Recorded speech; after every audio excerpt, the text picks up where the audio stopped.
क्या ऐसी आन पड़ी कि बिहार में आकर के मतलब बिहार को बदलने की बात कर रहे हैं। गुजरात में अच्छे खासे मतलब उद्योग था, अच्छी खासी ज़िंदगी थी, एक वीआईपी की ज़िंदगी जी रहे थे, चाहते तो आराम से रहते। बिहार में आना, इतना स्ट्रगल करना, लोगों के बीच जाना, लोग ये भी सोचते हैं कि आए हैं, कुर्सी मिलेगी, मंत्री बनेंगे, सत्ता भोगेंगे, ये भी हम लोग की बातों को नज़रअंदाज करते हुए ये भी नेताओं की तरफ इनका ये। अगर मुझे नेता बनना होता तो मैं कोई भी राजनीतिक दल ज्वाइन कर लेता। मुझे पूरे बिहार का दौरा करने की ज़रूरत ना पड़ती। पहली बात तो ये भी सच है कि जो सुख सुविधा, जो लग्जरियस लाइफ, हर तरह का सुख सुविधा था। एक मैं बिजनेसमैन हूँ और किसी भी चीज़ का ऊपर वाले ने, भगवान ने, अल्लाह ने मुझे कमी नहीं दिया है। तो ये सब चीज़ों को छोड़ के मुझे आने की ज़रूरत क्या पड़ी? तो कहीं ना कहीं किसी ना किसी को त्याग करने की ज़रूरत पड़ती है। आप इतिहास को देखिए, इतिहास भी गवाह है कि महान वही बना है जो त्याग दिया है। किसी भी राज का विकास तभी होता है जब शिक्षा उस राज का मजबूत हो। आज कोई भी गार्जियन है, गरीब से गरीब परिवार के लोग प्राइवेट में पढ़ाने के लिए क्यों जा रहे हैं? अगर वो चीज़ अगर हमें सरकारी स्कूलों में मिले, आज यहाँ के जो परिवार है, किसान के जो बेटा है या जो एक मिडिल क्लास का बेटा है, वो एजुकेशन लोन लेके बिहार में पढ़ा रहा है। अपना फसल, अपना अनाज बेच-बेच के पढ़ा रहा है। ये आखिर क्यों ऐसा ज़रूरत पड़ रहा है? तो जब यहाँ पे छात्र का ही, स्टूडेंट का ही क्वालिटी ठीक नहीं है, तो टीचर का क्वालिटी कैसे ठीक होगा? बदलाव तभी आएगा जब आप सत्ता को बदलिएगा। एक पूरा इतिहास गवाह है कि कोई भी एक सत्ताधारी अगर लंबे समय तक सत्ता में रहे हैं, तो उस राज्य का, उस देश का विकास ज़ीरो या ना के बराबर हो गया है। चेहरा चमका रहे हैं, पहले एमएलए बने, यहाँ तक कि मुखिया तक कह दिया कि मुखिया बने, तो क्या कहेंगे उनके इस तंज पे? उनका मेंटल इस लेवल है, उस तरह का मेंटल लेवल मेरा नहीं है। आज 74 सालों में बाद भी किसी को चमकाने की ज़रूरत क्या पड़ रही है? आप तो भाई इतने बड़े नेता रहे हैं, तो कौन चेहरा चमका रहा है, कौन क्या कर रहा है, पूरे जनता को पता है। आज पावर में जब आप थे, तब आपने समाज सेवा किया है। मैं किसी एक नेता की बात नहीं कर रहा हूँ। कोई ऐसा नेता बता दीजिए बिहार में किसी भी समाज का कि अपने घर से जब वो पावर में नहीं आया हो और समाज का सेवा किया हो। आज कोई भी नेता, चाहे आप जिनका नाम ले रहे हैं या जिनका नाम नहीं ले रहे हैं, वो बता दें कि हम किसी गरीब बच्चे को पढ़ाया हो और उसका स्कूल और कॉलेज का फी दिया हो। निशिकांत सिन्हा तो हर साल 30 से 40 बच्चे को गोद लिया है। जो निशिकांत सिन्हा कर दिया है,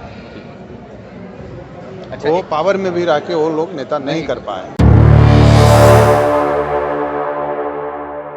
जन आशीर्वाद संवाद यात्रा के दौरान आज लखीसराय पहुंचे हैं और टाउन हॉल में ये प्रोग्राम रखा गया था और टाउन हॉल जो है पूरी तरीके से भरा पड़ा हुआ था।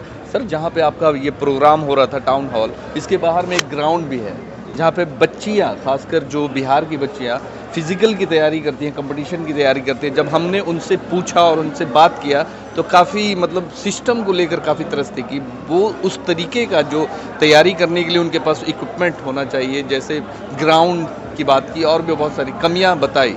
और यहाँ के जो विधायक हैं, क्षेत्रीय विधायक बिहार के डिप्टी सीएम विजय सिन्हा हैं, उन पे बोला कि देखने तक नहीं आते हैं। तो क्या लगता है कि सिस्टम बदलने की बात कर रहे हैं, बिहार बदलने की बात कर रहे हैं, किस तरीके से ये होगा सर?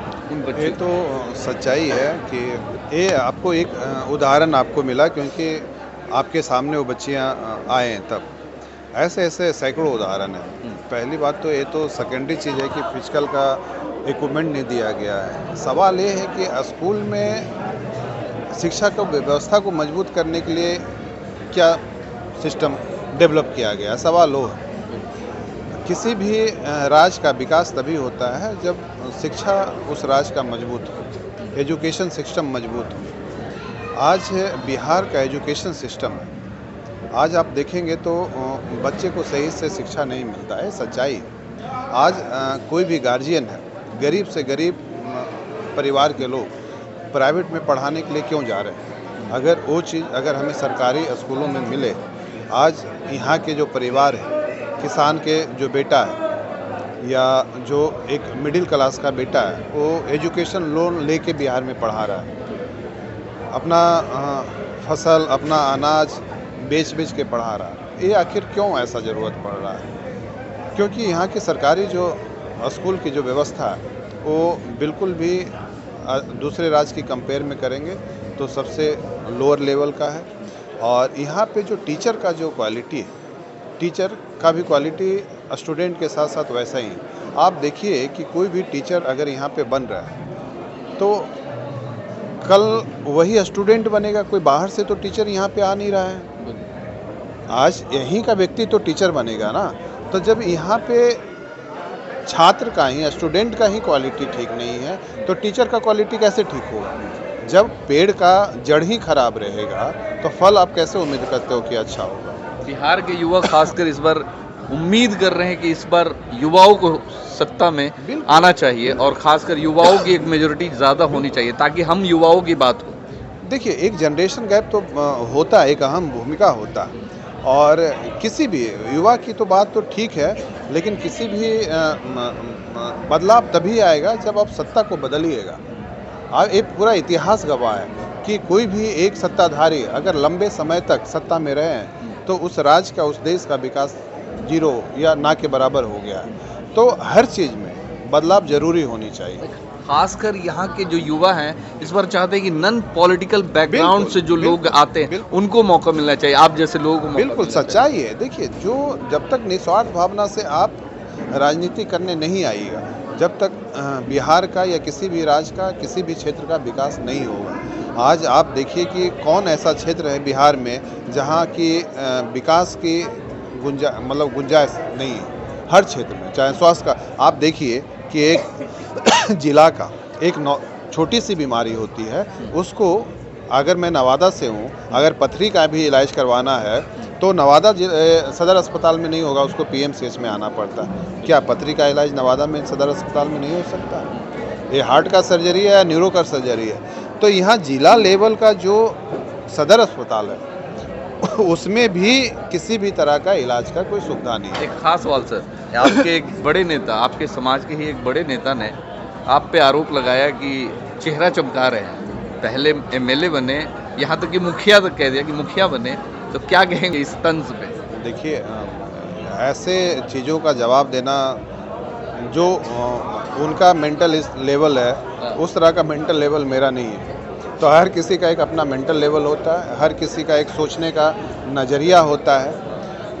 आज 74 सालों में बाद भी किसी को चमकाने की ज़रूरत क्या पड़ रही है? आप तो भाई इतने बड़े नेता रहे हैं, तो कौन चेहरा चमका रहा है, कौन क्या कर रहा है, पूरी जनता को पता है। आज पावर में जब आप थे तब आपने समाज सेवा किया है। मैं किसी एक नेता की बात नहीं कर रहा हूँ। कोई ऐसा नेता बता दीजिए बिहार में किसी भी समाज का कि अपने घर से जब वो पावर में नहीं आया हो और समाज का सेवा किया हो। आज कोई भी नेता, चाहे आप जिनका नाम ले रहे हैं या जिनका नाम नहीं ले रहे हैं, वो बता दें कि हम किसी गरीब बच्चे को पढ़ाया हो और उसका स्कूल और कॉलेज का फी दिया हो। निशिकांत सिन्हा तो हर साल 30 से 40 बच्चे को गोद लिया है। जो निशिकांत सिन्हा कर दिया है, अच्छा, वो पावर में भी रह के वो लोग नेता नहीं कर पाए। ये अंतर है। एक अंतिम सवाल कि क्या ऐसी आन पड़ी कि बिहार में आकर के, मतलब बिहार को बदलने की बात कर रहे हैं। गुजरात में अच्छे खासे मतलब उद्योग था, अच्छी खासी ज़िंदगी थी, एक वीआईपी की ज़िंदगी जी रहे थे, चाहते तो आराम से रहते। बिहार में आना, इतना स्ट्रगल करना, लोगों के बीच जाना, लोग ये भी सोचते हैं कि आए हैं, कुर्सी मिलेगी, मंत्री बनेंगे, सत्ता भोगेंगे, ये भी हम लोग की बातों को नज़रअंदाज करते हुए फिर ये भी नेताओं की तरफ इनका ये रहे। देखिए, अगर मुझे नेता बनना होता तो मैं कोई भी राजनीतिक दल ज्वाइन कर लेता, मुझे पूरे बिहार का दौरा करने की ज़रूरत ना पड़ती। पहली बात तो ये भी सच है कि जो सुख सुविधा, जो लग्जरियस लाइफ, हर तरह का सुख सुविधा था। एक मैं बिजनेसमैन हूँ और किसी भी चीज़ का ऊपर वाले ने, भगवान ने, अल्लाह ने मुझे कमी नहीं दिया है। तो ये सब चीज़ों को छोड़ के मुझे आने की ज़रूरत क्या पड़ी? तो कहीं ना कहीं किसी ना किसी को त्याग करने की ज़रूरत पड़ती है। आप इतिहास को देखिए, इतिहास भी गवाह है कि महान वही बना है जो त्याग दिया है। हर कोई महान नहीं बन पाता है, हर कोई त्याग नहीं कर पाता। आज गौतम बुद्ध, उनसे बड़ा कोई उनके परिवार का राजा नहीं था, आपको भी पता है। उनके पिता के पास क्या नहीं था, लेकिन आखिर 12 साल के ही उम्र में या 20 साल की उम्र में वो घर से आज तक बाहर नहीं निकले थे। इतना उनकी ऐशो आराम की ज़िंदगी थी। उनको रहने के लिए, ठंडा के लिए अलग घर बनाया गया था, गर्मी के लिए अलग घर बनाया था, बारिश के लिए अलग घर बनाया गया था। उनके बागान में कभी पीला पत्ता नहीं देखने को मिलता था, कभी सूखा पत्ता देखने को नहीं मिलता था। लेकिन वो समाज को बदलने के लिए, सोसाइटी को बदलने के लिए, देश को बदलने के लिए, दुनिया को बदलने के लिए अपना सारे सुख सुविधा छोड़ के 12 साल का संन्यास लिया। तो क्या वो राजनीति करने के लिए संन्यास लिए थे? क्या वो खुद के लिए संन्यास लिए थे?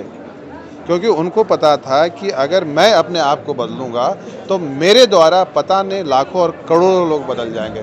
तब हमारा देश भी बदलेगा, हमारा समाज भी बदलेगा, हमारा सोसाइटी भी बदलेगा। लग रहा है कि जो विजन लेकर उतरे हैं उस विजन पे आप कामयाब होंगे। आप बिहार के लोग देखिए, हम तो कोई नेता नहीं है ना, हम तो एक मुखिया भी नहीं, आप ही ने बोला है ना, तो हम एमएलए नहीं बोल रहे हैं। हाँ हाँ, मतलब वही, मतलब जो लोग बोल रहे हैं हाँ। कि पहले ठीक है एमएलए का चुनाव लड़े, मुखिया का, तो जो लोग जितना भीड़ एमएलए में नहीं जा पाता है, उतना लोग एमपी में नहीं जा पाता है, मिनिस्टर में नहीं जा पाता है, उतना भीड़ अगर हमारे नाम पे आ रहा है तो कुछ ना कुछ तो लोगों को उम्मीद है कि भाई निशिकांत सिन्हा है जो समाज के लिए कुछ कर सकता है, बिहार के लिए कुछ कर सकता है। ये ज़बरदस्ती तो भीड़ है नहीं, या ये पैसे पे तो बुलाई हुई भीड़ है नहीं जो दूसरी पार्टियां लोग करते हैं। आपको भी पता है, ये तो लोग, एक हमारा प्यार है और हमारा एक लोगों का सम्मान है कि लोग हमारे नाम पे सिर्फ आ रहे हैं। प्यार और सम्मान के साथ बिहार को बदलने की बात कर रहे हैं और आने वाले 2025 में देखा जाएगा कि इस बार बिहार के लोग